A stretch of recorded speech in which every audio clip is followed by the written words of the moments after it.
Hello and welcome to Confidently Wrong, a show by regular dudes talking with confidence about content we have no right to speak about with any kind of authority, but do it anyway. I'm Wesley Nakamura, and as always, I'm joined by award-winning director Brian Redondo and Savon Jones, aka Captain Bonnie. This is episode 148, and we vault ourselves into the ghoulish wasteland of Fallout, the television series. I'm confident that it's going to be the best show you've ever listened to, and well, hey, if it's not, you can always ask us for a refund.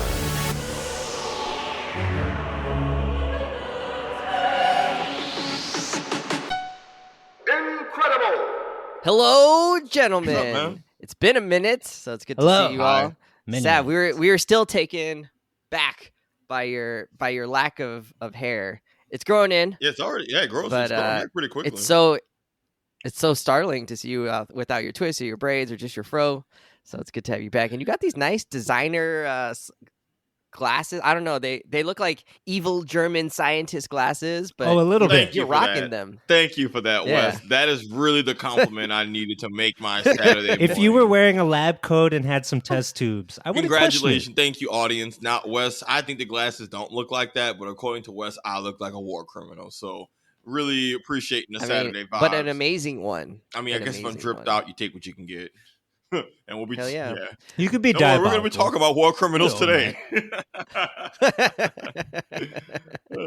For sure. Brian, you haven't had any world travels lately, have you? Jetting off to Guam or anything? Patagonia. Yeah. I jetted off to Manhattan last night. Does that count? It's like No. a world in and of itself. It is a world of itself. What made you make the trip across the East River? I went for some jazz. It was jazz night Okay. in the okay. Redondo Concepcion household. We had a little Cultured. jazz. A man of Oh, culture. y'all into We saw a quintet. It was pretty good. I enjoyed right, all right. myself. Yeah. Very cool. I Did you feel grab some dinner cultured. beforehand or after? Afterward. And then we had Nice. a lovely Lebanese dinner.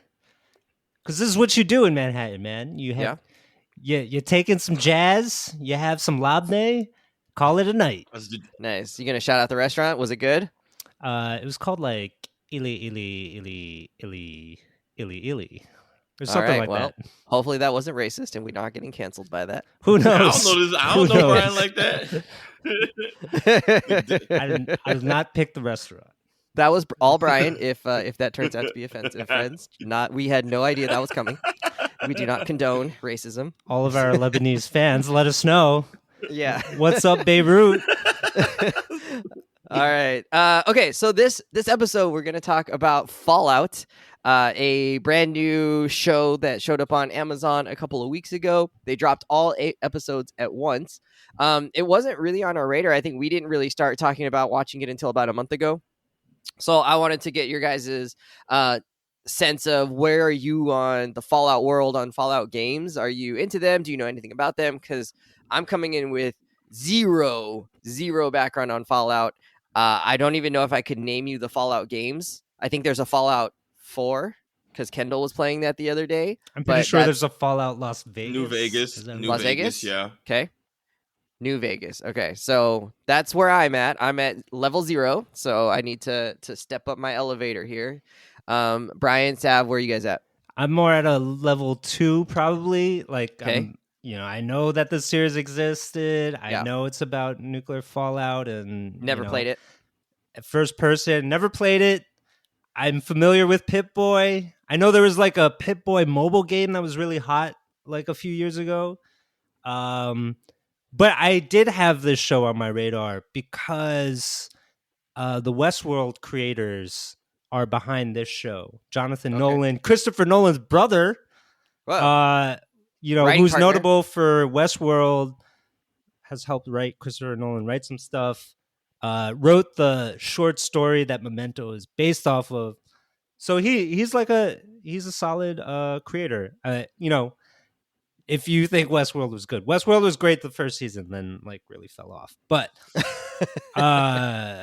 still like Yeah. a How many TV ideas producer are that not you want to even- follow. Yeah. Yeah. Sav? Yeah, so I guess I'm the other farther end of the spectrum. I have a lot of experience with the series. I Okay. played a little bit of Fallout 3, a little bit of New Vegas when I was younger, but those games were like, more '08, came out a while ago. I played them. So this is like PS3, PS3? PS3. Yeah, so PS3 era, played those a little bit, but never really super deep dived in. But I was familiar with the series. Fallout 4, the most recent main entry that came out 2016, was the one I really deep dived into. Me, Tyler Kendall, all got into it. And I've played that game top to bottom. I think I've done everything there is to do, all the DLC. So that's where the like bulk of my knowledge of the Fallout. Do you prefer to be on the top or the bottom? Oh my God. Are we 8? Are we 8? Anyways, yeah, so I have a lot of experience. That's at least so I have a lot of joke. experience with the series, and Okay. I feel like he vacillates between the two. Anyway. and I had a good amount of context of like, just what takes place in the story, or the factions and some of the things happening in the world around the story. So I feel like that would have been helpful having had that knowledge going in. So you might have gotten a little bit more out of the show than maybe I did, or had a more grounded sense of like where you were. I felt really confused for a lot of this. Yeah, but I think the confusion's intention. Is that new, Wes? Yeah, that's one is the standard. Let's be honest. Yeah, that might just be but I think, but what I do enjoy is that I like. I think what can make it fun, especially when they're not adapting a direct story, they're just having it take place in the larger world, is that it's fun for me to appreciate it and see how they make it accessible to someone who doesn't have context. But also, part of the fun of the series is you're wondering what the hell happened. And because when I played through the games, I was in the same spot you were in starting the show. Oh, the world ended. Okay, well, it didn't just end overnight. Like, how did it happen? And as you play through the games, you explore buildings, you piece together stories, you meet characters, you start to piece together, oh, this is what happened. These are the remnants of this. Oh, this is what happened to this area. And you kind of figure out, oh, this is how the world ended. Or these are stories of when the world ended. But that's part of the fun of the series, right? So it's nice to know it going in, but it's still nice to also, for you as a watcher, to just kind of figure out, man, what the hell happened, right? And you, Wes, you finished it, so you got to kind of figure out a little bit of who the really major players were, and I'm sure that's really satisfying to see, and you probably want to know more of, man, ooh, how did this shit show happen, and what's gonna happen? What's the fallout of all this gonna be? Yeah, the story fallout. The story fallout. Are you high-fiving yourself? Yeah, Come on. Gotta give myself my props. You gotta give yourself your flowers. You need a third arm to pat yourself on the back. All right, we'll leave that alone. So this show has make that dirty. That was not dirty, Wes. I mean, third leg would have been. Okay. This show had a solid 8 episodes. Well, I don't know if they're solid, but 8 episodes. They released them all at once, so you could binge watch them, kind of like an old school Netflix show. Are we really calling Netflix shows old school now? Like old school? I mean, Netflix used to get discs off Netflix, man. Like, yes, there's old school Netflix. I used to get my Netflix DVDs ordered to my house. I really enjoyed those days, but yeah, that felt like some real elite shit. I felt like a secret agent. I had the Netflix. My mom said, "Your movie came in the mail." Yes, the Teen Titans movie on DVD with the extra features. Did you ever do like the 2 DVD at a time plan? So you had to load up on movies so you could send like watch one but have one. Oh yeah, early Netflix. I was in my bag. High school me was in his Netflix bag. Nice. Yeah, you spent a lot of time like making your queue, right? Like perfecting like which one was gonna come next. Oh yeah, nice. That was necessary because you don't want a gap between the mailings. Exactly. Yeah, you got to have it swapped out like perfectly timed. Yes, unironically. Yeah, as soon as you were done with that movie, it was back in the envelope. Yeah. As soon as. Yeah, but you can binge Fallout all at once. So we got 8 episodes. We will be talking spoilers, but probably only for the first few episodes. So maybe the first 5 or 6. Well, I guess that's not first few, but we're not going to spoil the ending. Brian hasn't seen the last 2 episodes, so we'll leave that for sure untouched. And then, we'll try not to spoil any like major things, but obviously there's got to be some spoilerage because we'll be talking about the characters and some of the things they go through. So let's just talk about the first couple of episodes where you're just like really thrown into this world, kind of waist deep, shoulder deep, and not given a whole lot of answers. How did you like the introduction to the world, those first couple of episodes? Sav, what were you thinking? What were you liking? Yeah, the biggest thing I liked was, my question about this show was always going to be one of tone. Fallout has a very interesting tone in its game where it's incredibly violent and it's a brutal world, right? And you see the violence in the show. It's a rated M adult show for a reason, but it is simultaneously very campy and almost satirical in how it makes fun of that 1960s aesthetic and, you know, that retro future type stuff. It's almost like kind of silly, juxtaposed with the graphic violence. And then you have the old timey music playing, and there's like high tech stuff, but it's high tech but goofy at the same time, right? Like I was always curious of how they were going to capture that tone in the show, and they just captured it really well. It is an apocalypse. It's a dirty, nasty, brutal world.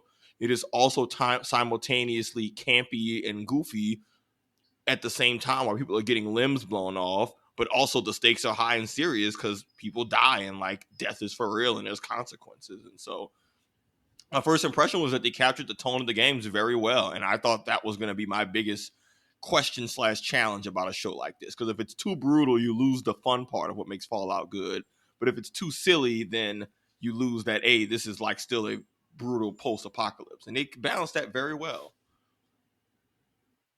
Brian? Yeah, so they're basically like three main environments, three main characters that they introduce us to in the first episode, right? So like one, you have the people in the Fallout shelter, right? Who kind of like the show Silo. There's definitely some Silo. you know, shared themes and tropes, you know, being, you know, the last human civilization because of the nuclear fallout that happened outside of said Fallout shelter. You know, they're afraid of radiation, they're afraid of you know, basically humanity ending, and they feel like they're the saviors. And so in that very like compressed and isolated world of the Fallout shelter, they're really wacky, right? They you know, have like fake suns and fake outdoors and have all this protocol about how they're supposed to behave, and it's a they all wear the same it's a hardcore jumpsuit. meritocracy too. Yeah. And like they have sort of like these silly rituals, and you can tell, like we talked about, Savon, you mentioned this earlier before we started recording, like it's a little cultish in their behavior, right? And so there's a, you know, there's a twisted funniness to that. And then you have the 60, I don't know if it's the 60s actually, but like that whole retro future backstory, right? It's like pre-nuclear bombs being dropped, where it feels like Leave It to Beaver or like one of those old timey shows, but they have technology that definitely did not exist in our actual 1950s 60s past. Yeah, it's like 2077 or something. Yeah. So actually, I can get, so this is actually a non-spoiler context piece I can give you to kind of understand why things in the show looks the way it is. The premise of Fallout is that it's an alternate timeline of how our actual history went, so it kind of diverges off. So basically, the Cold War during the actual 1950s, you know, the Red Scare period, there's actually not a war, and everyone leans into nuclear energy in the world. And so the world actually ushers in an age of like nuclear technology. So that's why everything you see has that really big, bulky nuclear look. But I guess this is in this world, they never invented microchips. So everything is nuclear powered and really techie. And that's why there's that future techie look. But everything's still very bulky and has that very old school aesthetic. All that to say, by the time you reach 2077, when the actual bombs drop and all that stuff pops off, there was never a like global war before that, and so there's a resource war leading up to it, and you can catch hints of that in the first few episodes. So basically, there's no nuclear war; everyone becomes nuclear like powered dope tech, but you have a resource war, and that's what leads into like the 2077. Because by the time the bombs drop, they're still like 50 years ahead of what our current timeline is. So just to kind of, so it's like it looks all 1960s, but it's actually still their future. But a little bit of the just context of why it looks the way it is. Yeah, so it gives the show like a reason and excuse to really use old timey music in funny ways, right? Like they drop like some jingles while people are getting murdered and maimed and stuff like that, and then they also have like Argyle design branding on stuff, and of course you got Pit Boy, Mm-hmm. right, with which is the Vault Tech logo, like the little cutesy cartoon guy giving the thumbs up, very very famously related to Fallout, right? And so you get that kind of aesthetic throughout the show that I think makes for some very funny and dissonant moments, right, where you're combining these aesthetics for for satire, for fun, just for a good time, really. And then the third environment and character that we're following are the people that live outside of the fallout shelters, the surface dwellers, if you will. And in particular, we're following this one guy, uh, Maximus, who's part of like a brotherhood of knights and squires, or something like that. Yep. I'm still a little unclear as to like how they exist or whatever.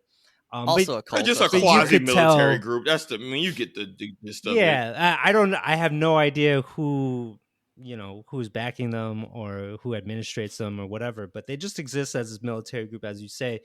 But you could tell that the surface world is really devastated, right? Like all the cities are basically leveled. Everything is in horrific disrepair. Like sand is covering everything. There are giant cockroaches like the size of wolves and stuff, and giant abominations like other animals that are grossly disfigured and massive and large and dangerous. You got like kind of like what you'd imagine in a lot of other post-apocalyptic shows where people are living very much in a hard scrabble kind of way, like knives and guns in hand, and ready to kill other people for scarce resources. And so that's sort of like the other dynamic that's at play. And then when you put it all together, I just feel like the show kind of amounts to a a bloody romp through the post-apocalypse. It's like it's just silly and fun, but also disturbing and murderous all at the same time. It's really fun, bro. Fun is the word. It's fun. I think in the first couple episodes they did a really good job of introducing, like you said, those different worlds, giving us a sense of like what it's like to live in these places. And they started introducing some questions to us a little bit about like, where did these shelters come from, and like why are they so, how come they're so goody two shoes, right? Like we're immediately aware that this utopic little commune that lives in the vault is like quote unquote too good to be true. And it's like, so how did they set that up? What kind of like weird things are they doing where everybody is so saccharine to each other, they're so like accommodating, and no one seems to have a sense of like, let me question things, right? Like everybody is just like accepting it. So I think we're really wondering from there, like how did we get to this point where everybody's just kind of like, okay, like the whole time, like whatever you say. Yeah, like the I don't wanna make 60s TV waves. show, right? Mhm. Yeah. And we know that there's no way that could be like naturally come about, and so we were wondering like, how did that, how did this world get set up? Is there something nefarious? Are they just actually that good hearted? What happened to the people who weren't good hearted? You're sort of wondering that things, and then they obviously get attacked, and so it's not like everybody's like that, and so you can see like how they sort of deal with that and their sort of responses. I don't know. I mean, I think in the beginning you're sort of just asking a lot of questions, like where do these play? And I don't know that they ever get answered. Like, where do they get these resources? Like, how do they keep growing food and staying alive under the vault? Under the ground where they're supposed to be sealed off. And like they're like, we never opened the vault, but like they opened the vault like 20 times during the show. And then where do they get all their spam? Like, they must have run out of spam at this point, right? Yeah. They've been down there for like hundreds of years. So I think there's a lot of like suspension of disbelief stuff you have to do throughout the show, which is fine. I mean, I think it's, it's a little bit silly, and that's okay. So the vaults are stocked with resources. This means they said they got 200 years of resources. They said that already. Yeah, that's a lot of resources. I know. For however many people there were, 50 people, 80 people down there. That's a lot of resources. Well, also, but again, the biggest premise of the show is that remember, when these vaults are created, this is still don't let the aesthetic fool you. They still have like high tech stuff. They still have self-sustaining nuclear vaults. That's why power is never a real concern, despite hundreds of years. Like some of that, a lot of resource questions you can reasonably chalk up to. They still have underground nuclear power, like. That, for me, that's where you have to really draw any suspension of disbelief. Don't forget, they still have, even in the post-apocalyptic shit, they still have future tech weapons that don't even exist in our world. Yeah, but that doesn't provide food. But it could. Yeah, they literally have underground they don't farms. Go into depth about it. I mean, they got farms. It's fine. It doesn't end up being that important. Okay. How do they feed people in Silo? Also don't know. Same thing. Compost the dead people, I guess. Well, no, they showed us the farms in Silo, and they had massive levels where it was just like massive farms, right? Okay, we got a bunch of characters. There's like Lucy, who's I'd say nominally our main character. She's kind of centered in most of the scenes. Ghoul, who is the Ghoul. kind of like Red Skull. He's missing a nose, so you just see like straight into his nasal cavity. He wears a cool cowboy hat, and it's like a cool leather outfit. He's a gunslinger. Yeah, a gunslinger. And then we have Maximus, who is a young man trying to find his place in the world. He seems like he doesn't really have like a family, so he's been sort of integrated into this Knights Brotherhood cult paramilitary group that takes in kind of all these misfit toys and soldiers.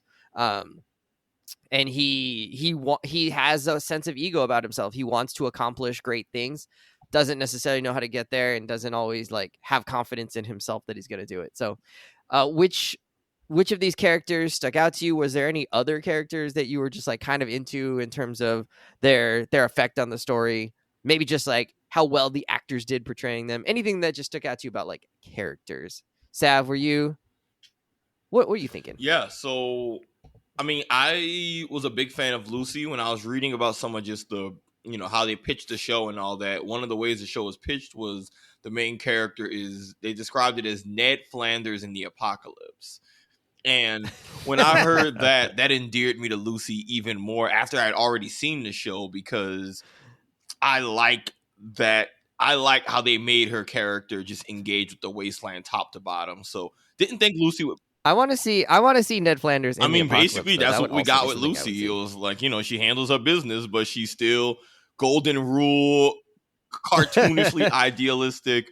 But I did not think I was gonna like Lucy throughout the show, because I'm like, all right, she's gonna get screwed over the whole time, and she handles her business. I was a Lucy fan.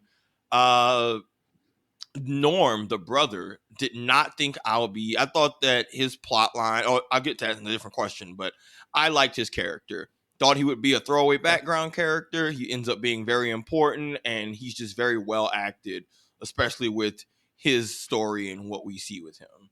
But and then and the obvious answer is that everyone likes the Ghoul. We could all spend half this episode probably talking about Walter Goggins and how good he was as the Ghoul. But yeah, he was dope too. Brian? My favorite character so far has definitely been Maximus. Ooh, really? Our dude in the Knights Brotherhood, who is portrayed as like, somebody who's bullied, kind of a weakling, not very confident in himself, but clearly he wants to be a knight, which in this world is, one of those guys in the mech armor that gets to be a badass and shoot people and defend justice, at least in his mind, right? And I think it sort of clinched for me in the first episode when he's basically a squire to these guys, right? He's in training Which to just be a means he squire to these carries guys. his heavy bag and Which it gets means abused. he's a glorified caddy.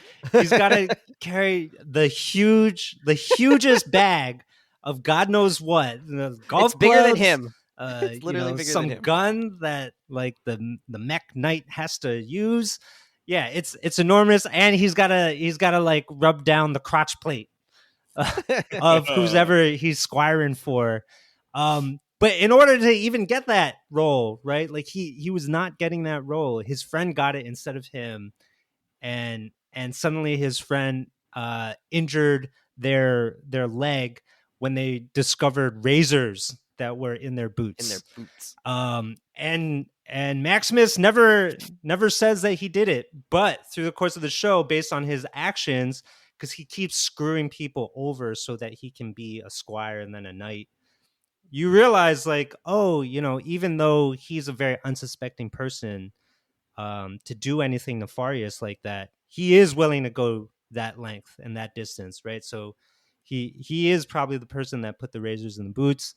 When he does become a squire, he kills his own he was letting his own knight die at first, and then ultimately kills him when he realizes he would be in danger for failing to do his duty. He takes over the knight's suit, and then we get this great dynamic when Maximus, posing as the knight Titus, gets his own squire, who turns out to be one of the guys that used to bully him in squire school. And which is like such a great dynamic because he's trying to be like the tough knight, based on the guy whose role he took over, but develops kind of a relationship and a trust and bond with his own squire, the guy who used to kick the shit out of him.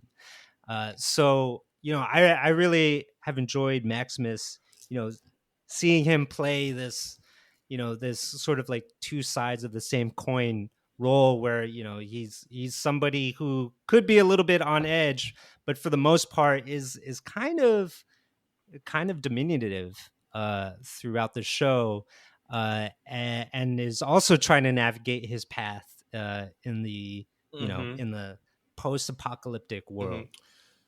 You know what's weird, Brian? He's not my favorite character. He's the most interesting character. Or he's not, he's one of the most interesting characters. Like Lucy's my favorite. She's not the most interesting. Maximus isn't my favorite, but he's like, I heard, you can almost describe these different characters, right, as like the alignment chart of Lucy being the hyper good character, because Fallout games also, for context, they're RPGs where your decisions and you can be good, evil. It's one of those type of games where you can be neutral, cruel, poetic, all that. And Lucy's this super nice. The ghoul falls kind of in like the more self-serving, I'd say evil. But you're right, Maximus is almost in the middle. He's this weird neutral character where, because he's not cruel on purpose. He's cruel to people who was cruel to him. But he does try to do good things. He wants to do good. But it's like watching it, like it's not my, it's dope. I'm glad that he's your favorite character because I really want to see more of him and how his story plays out. Yeah, he's definitely an X factor. We don't quite know. You don't know what he's gonna do. You see things, it's like, what is he gonna do? And it's like, I don't know. Let's see. Yeah, he's like, they develop him and change him through the show in a way that they don't maybe do to the other characters, and so I think that's also why when you're saying the most interesting, it's like he's the most dynamic and is like changing the most through the show and like reacting actually to his circumstances in a way that like other people actually have more of a set idea of who they are already, and he's being sort of molded by these events, which is, I think that makes sense that Maximus kind of stands out in that way. And that's actually one of my criticisms of the show is like, I kind of wish they did a little bit more of that to the other characters. Like Lucy, for the most part, she just ends up being kind of, straight-laced, goody two-shoes throughout, and she learns to do violence, that like violence is acceptable, especially in self-defense, but she still is not, she's not kind of dynamic in that same way that Maximus is like changing, and actually being affected by the events of the show. I wanted to talk about the ghoul. because I think when you guys said like, oh, Maximus is interesting, I was thinking that, you know, even though the ghoul maybe doesn't have a ton of change throughout the show in terms of his personality or in terms of his priorities, he is someone who we want to know more about, and they start sort of like trickling out like, how did you become this way? Because like he has throughout the show, he has a certain kind of code for how he acts. He's not just like trying to kill anybody. He does have some sense of like right and wrong, or what he thinks is right and wrong, and you get senses of that here and there, like with his other ghoul, that friend that he meets, acquaintance that he meets, Roger, Where he gets butt like, jerky from? yeah, Ass and jerky. but Ass like jerky, excuse me. it was clear like at one time they Delicious. got along, they were acquaintances and whatever, and he like tells him to tell a story, and he introduces him to Lucy, and then he shoots him in the head so that he doesn't see it coming, right? He's, in some ways you could tell like that was a mercy killing, because he knew that if the guy continues to turn, you know, it wouldn't be good for Roger, but it also wouldn't be good for everybody else. And so, you know, he's willing to make the hard call, and you get that idea that in like in another life he would have been a protector. I think pretty early on you're suspecting that he also is the same person as the, you know, the movie star Cooper Howard in the beginning. And I don't think they ever like confirm that for, well, they do, right? Like by the end you are certain that it's him and it's the same guy. And so I think what makes him really interesting is like, how did you get to this place where you were like clearly a family man, you loved your daughter, you were a super, you know, like a famous movie star. How do you get to the point where you're just like blowing people away with your giant pistol cannon thing that he's carrying around, where it like puts like Terminator sized holes in people? You know, and how do you get so good at shooting and staying alive? And like, how did you turn into a ghoul? Like, I don't think I'm not 1,000% sure how someone turns into a ghoul. And then, yeah, I think there's just like a lot of questions that surround him. Like, what is he really after? Is he just a bounty hunter? You know, so I think in those first few episodes, you're just like, I want to know more about this guy. I want to know more about where he comes from. And what, you know, how does he survive? Because they tell us that he's lived for 200 years or so. It's like, how did you survive for that long? Obviously human lifespans aren't that long, so how did he make it through all of that time? So I don't know, I really enjoyed kind of, I think they I don't know answered if I some enjoyed of it, but I those. really wanted to know more about him. They like they set him up as a cool character in the beginning, and then from there you're just like, oh, okay, I want to know more about you. Yeah, I don't fully understand the ghoul and the other ghoulish people, like how they became that way. Like, how are they living for so long because of the drugs that they're taking? No. Do they look that way because they were closest to the Yeah. bomb blast, or Radiation. just because of the No, drugs that they're ghouls. taking? So Like, in the series, ghouls are like an enemy slash just type of people, and they're literally just people either pre or post war who were heavily affected by radiation. The radiation can either kill you, which happened to plenty of people. It can turn you into a ghoul, like it did for several characters we saw, including in the episode The Ghouls. But when you're a ghoul, you still retain your humanity and you're still a person. You're just physically disfigured. And also a side effect is that you have a radically longer lifespan.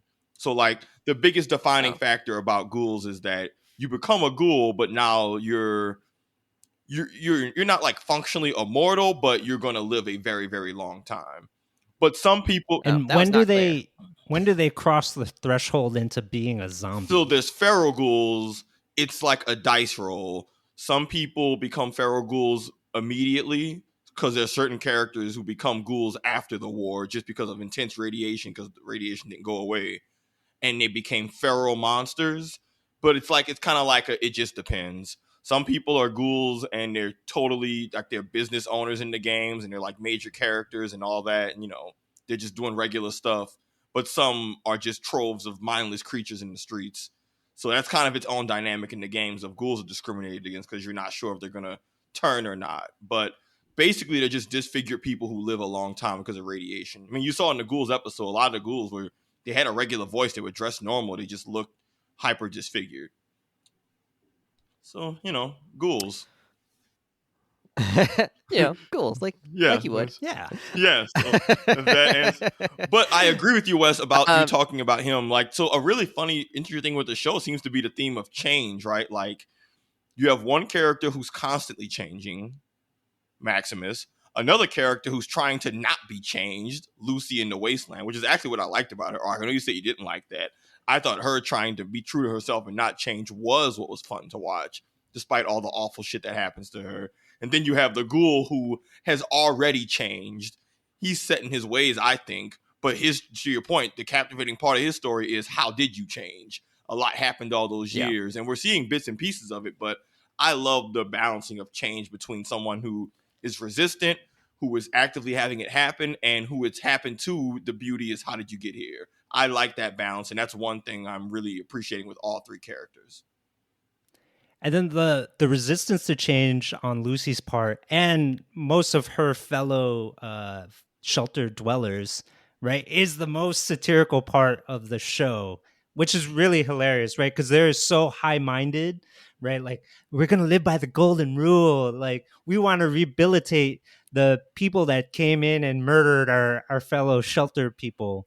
And so they're like the rich, high-minded liberals in the show who are just like totally removed from what's really going on, how the world is. But like they're sticking to our high morals. Like, this is how we got to do it, you guys.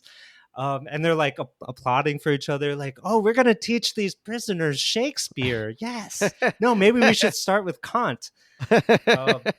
And meanwhile, like, Norma's like, no, I like they killed my family and our people. They kidnapped my dad. Like, yeah, fuck these people.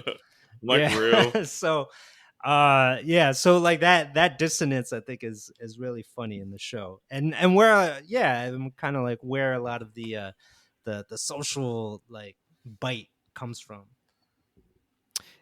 So there's like a lot of stories going on at the same time, and some of them start to converge by the end. Is there one particular storyline that was like, oh, this kind of stuck out to you as something you were following more closely, or every time that storyline came on, you were like, okay, like let's go now? Sav? For me, it's the vaults. Like, I mean, definitely all of the stuff with Cooper Howard pre-war and all that stuff, like his pre-war storyline is really intriguing, but how that ends. War, the how is what's interesting, but Norm's vault storyline really intrigued me. One of my favorite things about the Fallout games is that you'll stumble across vaults like those and others, some abandoned, some with people in them. And without going into spoilers, Brian, because you're probably coming up near this episode, it's not a big spoiler, but you learn the truth behind a lot of these vaults and what's going on.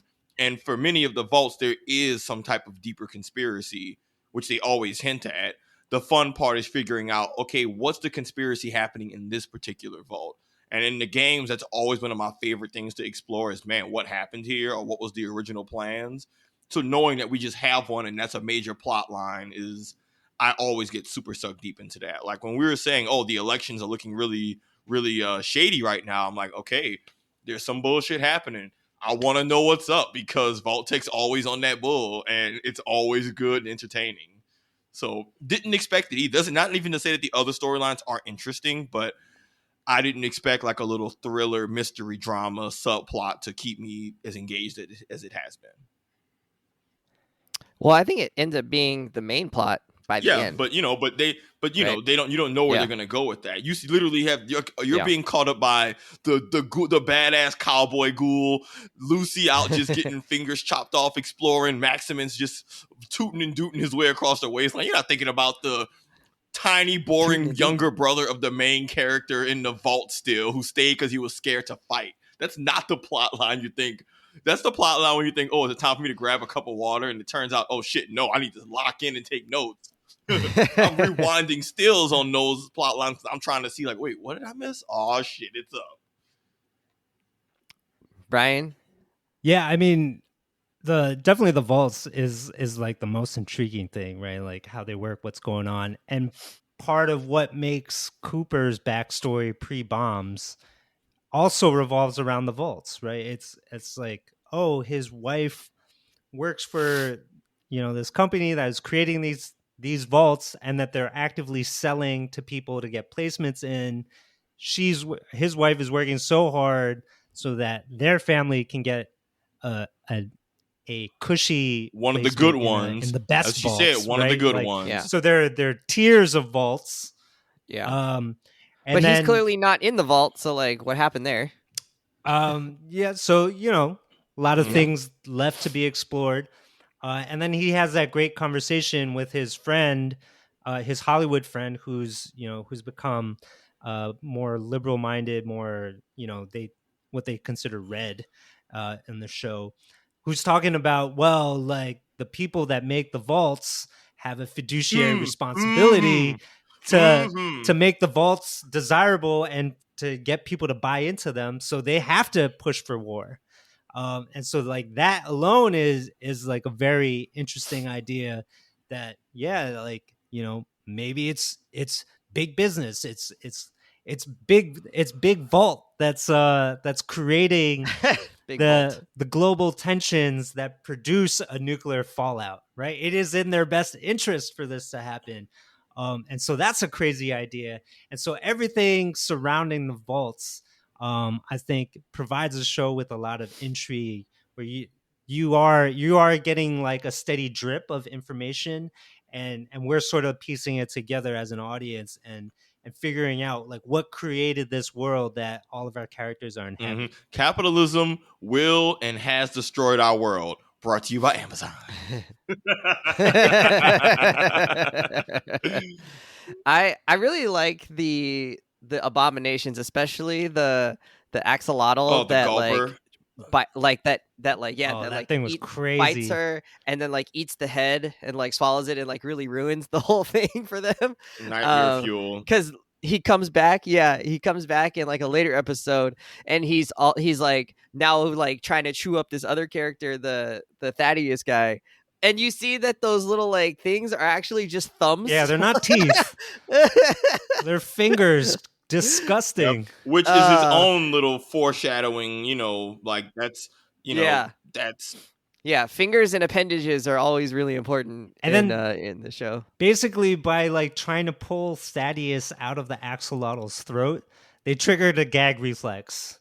Yeah. And it spits out everything it's consumed, and that's just like a gross idea. like half a human body like going in and out of its throat, and then it throws that scene was so simultaneously like, that's what I mean, right? That scene was the perfect blend of the stakes are high, this creature is a monster abomination that will kill you, but while these two goofballs are just help me, and the silly ridiculous music is playing, but it all ends in like this monster being killed, and like it just balances all those different things so ridiculously well. Like that's like I feel like that scene was that feels key. Prejudicial. We don't know that he was a monster. Maybe he's just misunderstood. That thing was an abomination. You literally said earlier that they were abominations, and you were correct. Don't backpedal to be contrarian. Abominations. They're nasty, but yeah, I think they're just not understood. Speaking of abominations, one thing that I also appreciated was when Thaddeus, Maximus's new squire, starts talking about like what he was doing before he went to squire school, was that he was a shitter at a bug farm. Which just meant like they fed me up. They fed me, so I pooped, and then there's like protein in my poop for the bugs to eat. And it took me a second to think about that, and I realized like, oh, they are farming those giant cockroaches or other giant bugs, probably for meat. That is what they're eating ultimately, because those are the new animals. Those are the predominant animals that are. You think it's the giant world. Cockroaches? I think they're producing some animals at a bug farm. Like why do they have a bug farm in the first place? No, you're probably right. No, Brian, you're right. I thought it was like regular flies. They were because it doesn't matter. The point is that it's nasty. It's gross. They're in the trenches. The point is, we're in the trenches.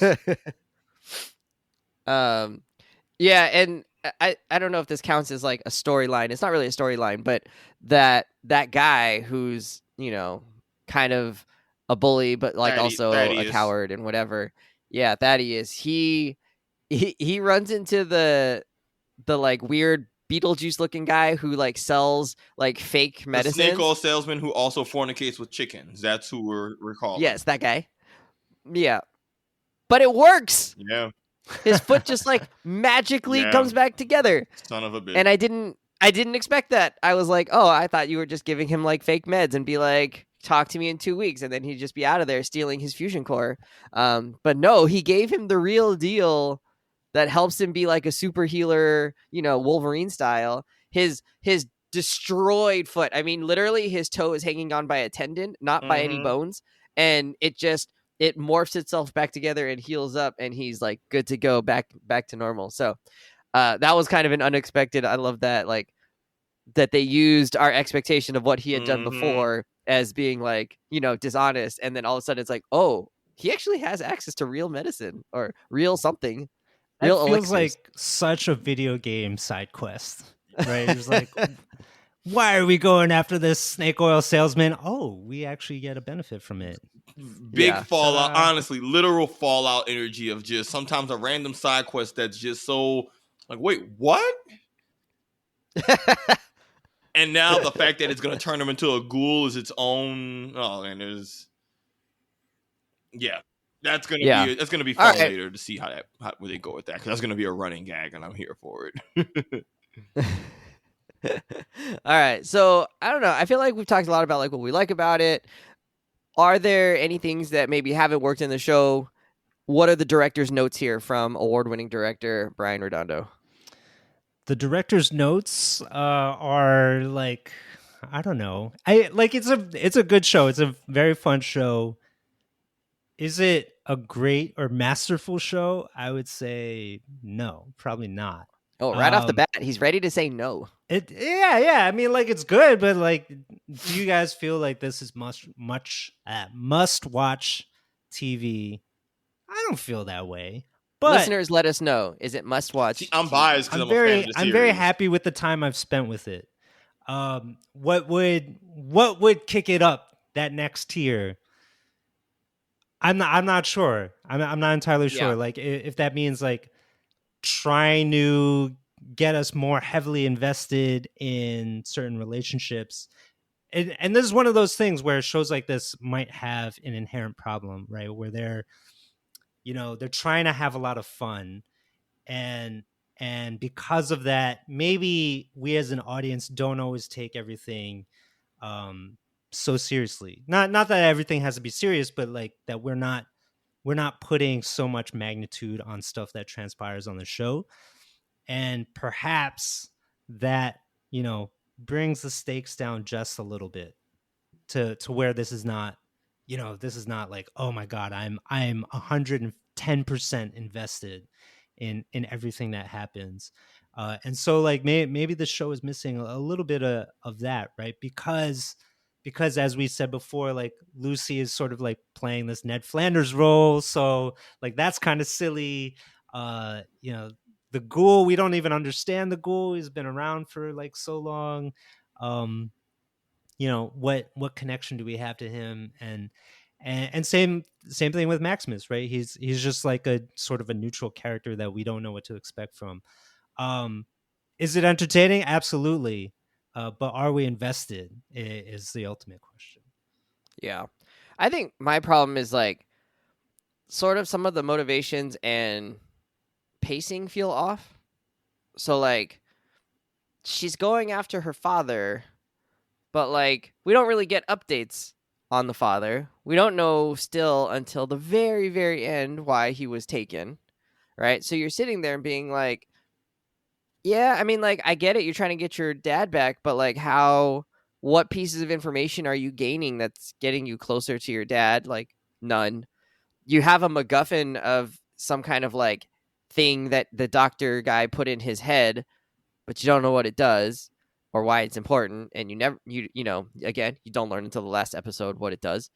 And you're sort of unraveling a conspiracy, right, of the vaults, but you're not really getting a ton of information. Like, I guess you get a little bit like, oh, the 31 to 33 thing, right? He kind of uncovers that in episode 6 or 7, something like that. Mhm. But yeah, I don't know. It just felt like they waited so long to like give you meaningful information that it was just sort of like, okay, like, yeah, it's kind of just adventure-y, I guess, but for no reason. And so I think that would be my biggest criticism of the show, is that there isn't enough for you to like keep watching through the show. Like, I just kept being like, I still have questions. I'm on episode 6. I still have questions. You're giving me more questions, but no answers, right? Like, they sort of didn't balance to me that like more answers plus more questions. It was just sort of like, here's more questions. So I think like questions are fine, right? Like that doesn't sink a show. The real thing is like, why do we care about the answer to those questions, right? Right. Like they can keep introducing other questions. Like Lost is famous for this, right? Like just like crazy shit kept happening, season to season. But because in that show you really understand every single character's motivations and what's at stake for them, that you want them to find out. You want them also to get off the island. In this, like, even though I'm very curious about vault tech and what's going on in all these vaults and why they're set up the way they are and why the conspiracies are being orchestrated as such, but I really don't know like whether or not that even has much relevance. Like, okay, so like they're doing shady shit in the vaults. So what? Whereas in a show like Silo, there's, we know kind of like what the stakes are because we have such a myopic view of the world, right? Like, Right. We don't know what's outside the other silos. We don't know whether it's real or fake outside the silos. So everything that happens within that one silo matters so much in that show. Whereas in this, we see everything. We kind of have like this great 360 perspective. And it seems like, okay, so even if there is conspiracy going on in the vaults, like what does that change to the wasteland? Yeah. It's still a wasteland. Yeah. Right. Sav, notes? Ooh, sorry, I was just had a lot of disagreements with y'all, but I'm gonna focus on my notes, which is just No, I want to hear it. What's your pushback? I mean, the big pushback is that, I mean, for your point, I think the questions are what make the series interesting. But the biggest thing is that but they go too far with it, and they don't give us any answers until the very end, and they just cram all world building. You want me to tell you? The world building. I'm trying. Look, you want me to push back? You don't even let me push back. Lord, I didn't even get to finish my thing. My son just came spewing. No, you need. He's trying to pour gas on right the fire. You need to have those questions, and I think it's fine that they're asking those questions because this is a show that's going to be having multiple seasons. Like, you're not going to be able to. This isn't one of those. It was 8 episodes. They were going to wrap this up in a neat bow. Clearly, that was never their original intention. They wanted to see if they can get more mileage out the series. So the fact that we're going to even have a second season alone means that I'm okay with there still being questions, because a lot of questions we did have in the beginning were answered. I'm okay. Like, I was okay with that part. I went into this show, keep in mind, even though I know what happens in the larger world, I didn't know the details of the plot at all in terms of just it's all the stuff you were asking about. So I didn't know either. And I felt like the questions I had in terms of some of the initial vault mystery stuff, the father, some of how the pre-war stuff happened, they answered. But there's still more questions they posed that I thought were good questions that will set up for interesting plot and whatever's going to happen in the next season. I didn't have an issue with that at all, because I would feel differently if this was a limited series where it's one season and we're done. Like, if they said this is one and done, I would agree with you about asking and leaving questions. But knowing that there's going to be more, I'm okay with that, because you gotta keep this is long form storytelling. Yeah. Can I say something? So I think maybe I wasn't clear, because like what you're saying doesn't necessarily address what I was saying. Like, I agree with you that you don't have to answer every question in season 1. I think my issue was we wait literally until the last episode to start to answer these questions. And I feel like the questions have to start being answered a little bit ahead of time. And some of them maybe should have been answered earlier should create new problems, right? Like they should create more conflicts or more like difficulties for the characters to overcome in order to like propel the show forward.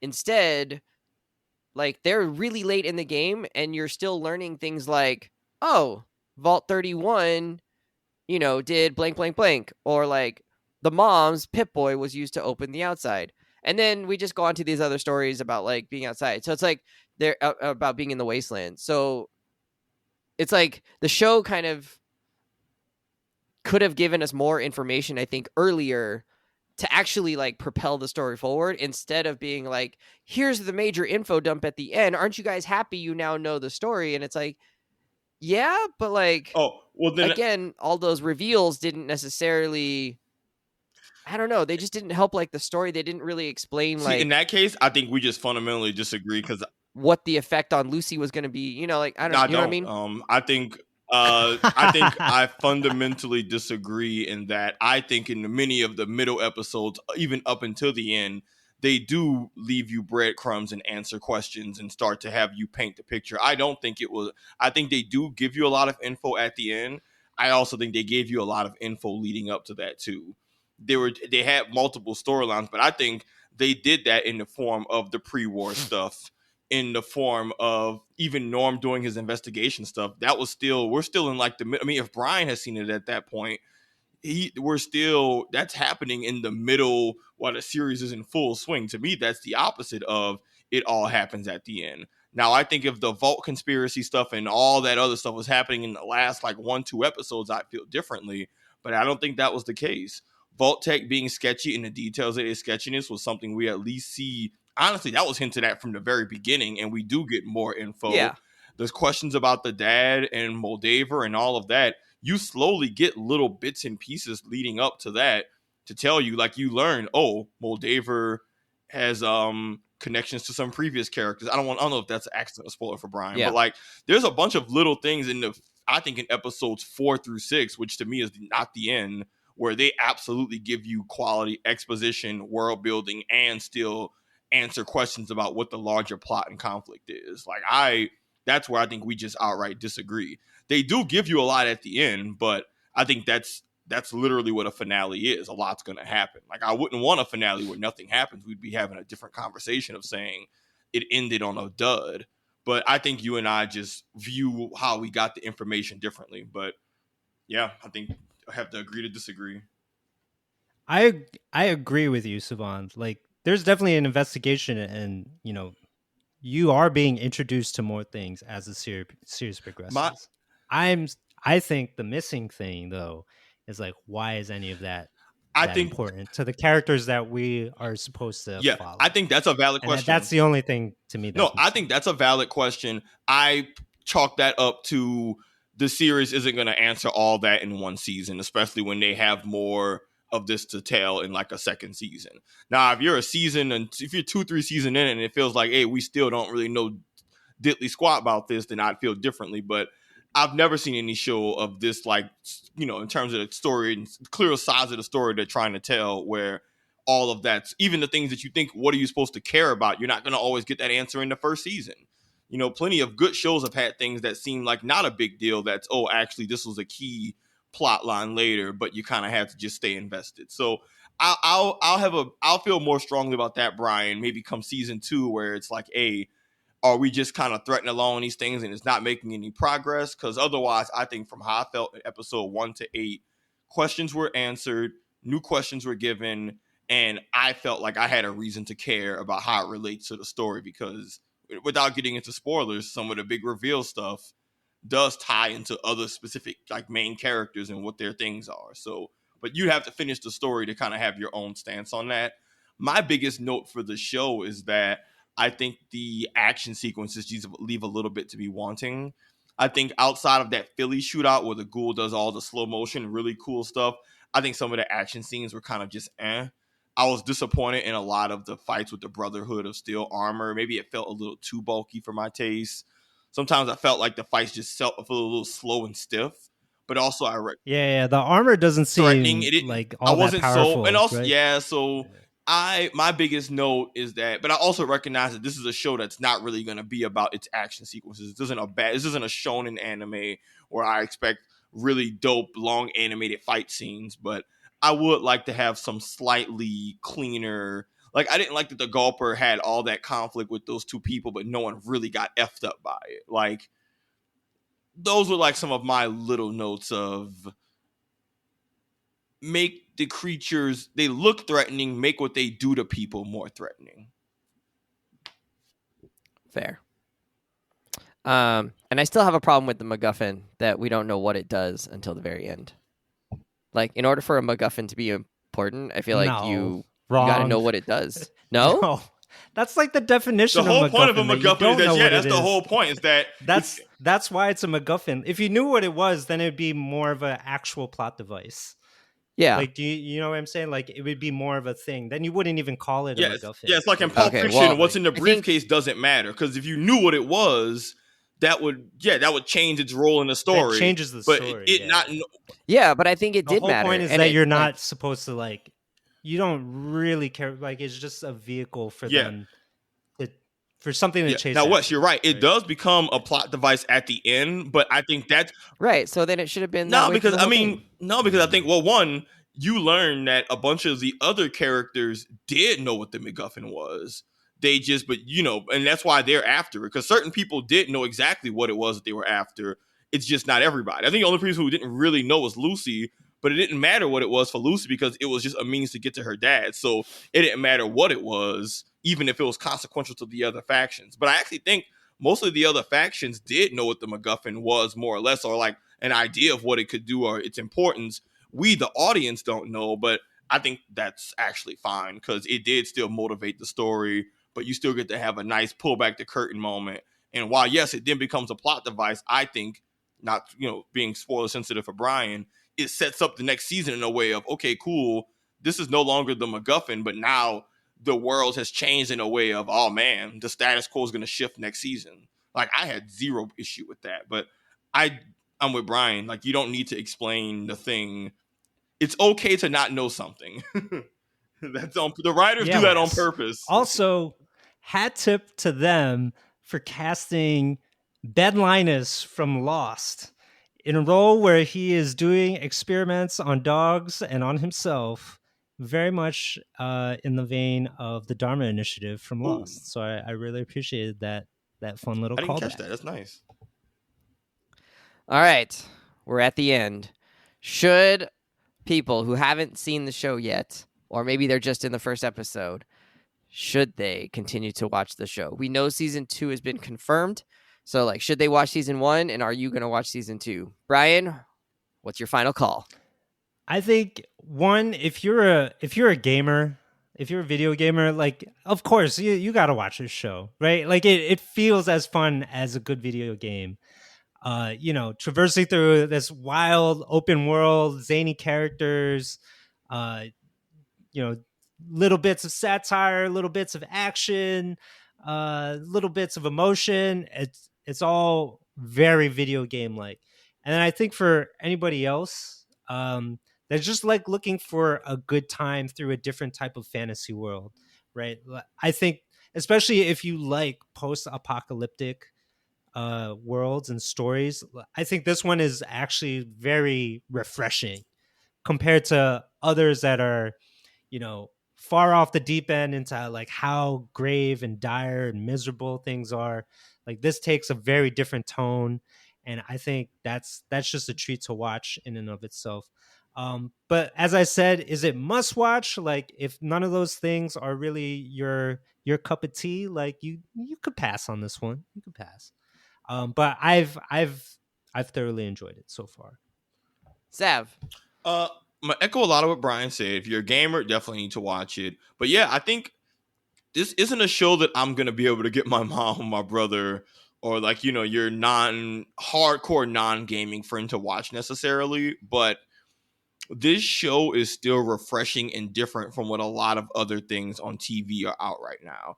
So is it its own original like series? No. But if you haven't played the games, it might as well be. And there's not a lot of content out there that does what this Fallout series is doing, which again is that beautiful combo of ultra violence, satire, and then a blend of really vibrantly different aesthetics of, like, is there even a word for it, Brian? That, like, is it 40s style? Like, I don't even know what just the retro future the thing, retro future right? style combined with dirty post-apocalypse, where you have these clean, cheesy billboard ads, but then teethless, drug-addicted cannibals covered in sores and cuts, and like that all exists in the same world. But then also a cheesy robot talking in the voice of Matt Berry. Like, there's not a lot of content out there that's going to give you that. And if you're looking for something different, I think Fallout is worth checking out.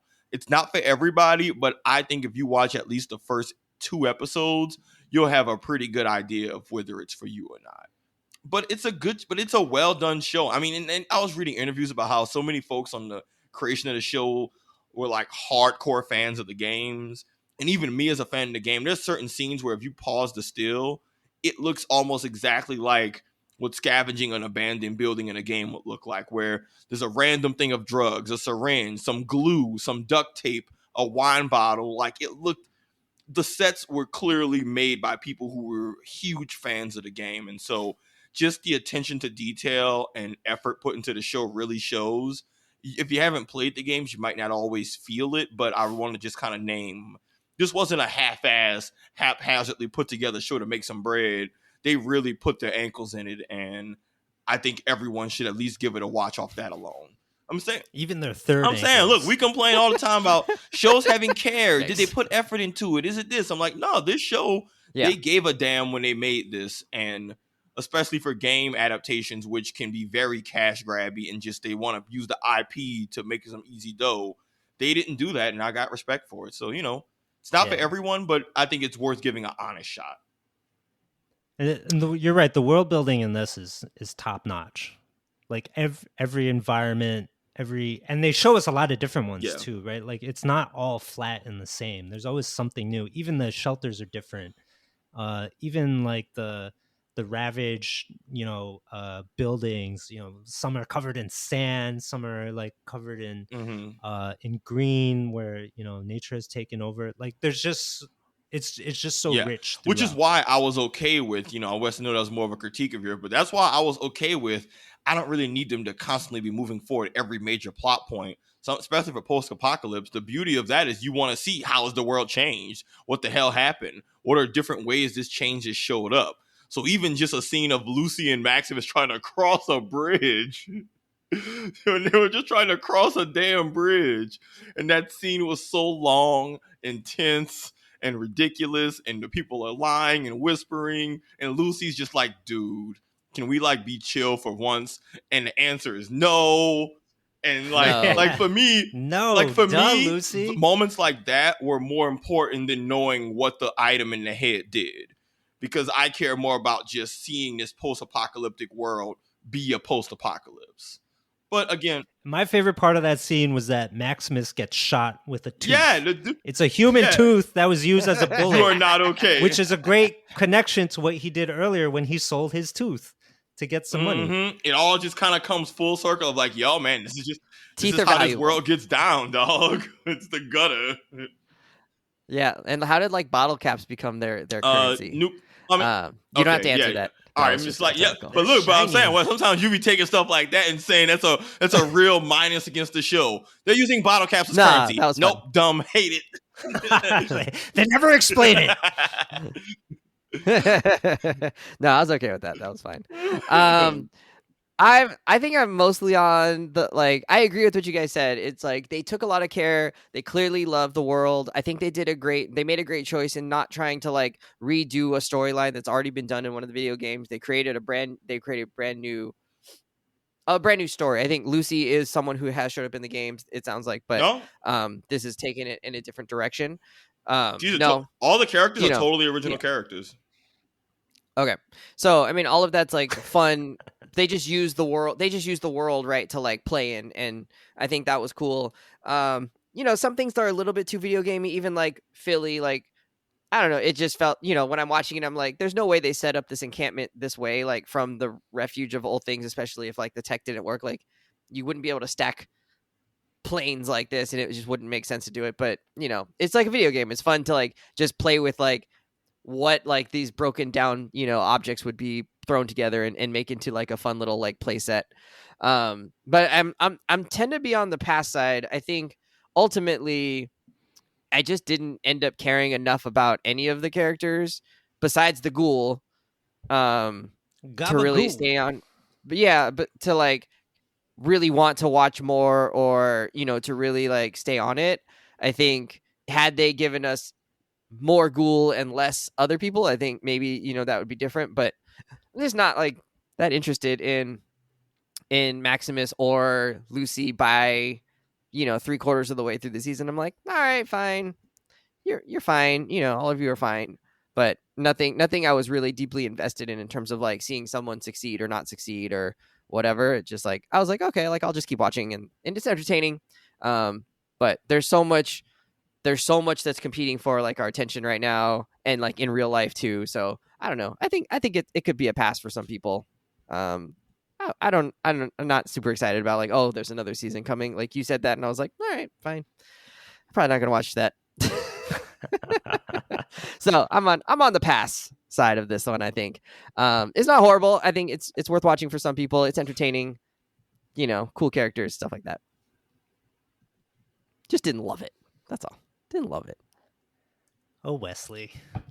But I kind of agree that I don't know if I would watch the season 2. Like, I feel like I'm satisfied with this. Like, of course, it depends. Like, for me, what bomb is dropped at the end of episode 8. But it feels like one of those things where it's like, oh yeah, I had a good time. Am I really craving a follow-up? Maybe not.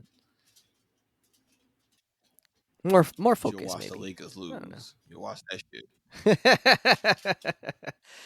The Lakers 0-3 at the point that we're recording this. They play tomorrow. They're going to lose again. It'll be 0-4. They'll have lost 13 straight, guys. It's going to be good times. I'm here for it. I still love them. Talk about fallout. There's always next year. Is Darvin Ham going to lose his job if they go 0-4? He might. I say this clear. Maybe. He might. I don't know. Yeah. They're just not talented Just enough. get rid of him. Could be true. They Could be true. should have friends. traded LeBron mid-season. Wow, that's a hot take. All right, friends, that'll do it for us. Fallout, it's on Amazon. Go check it out if any of that spoke to you, and then tell us, you know, which characters were you into? What questions were you hoping to be answered? I'll talk to you later, guys. See ya. Bye.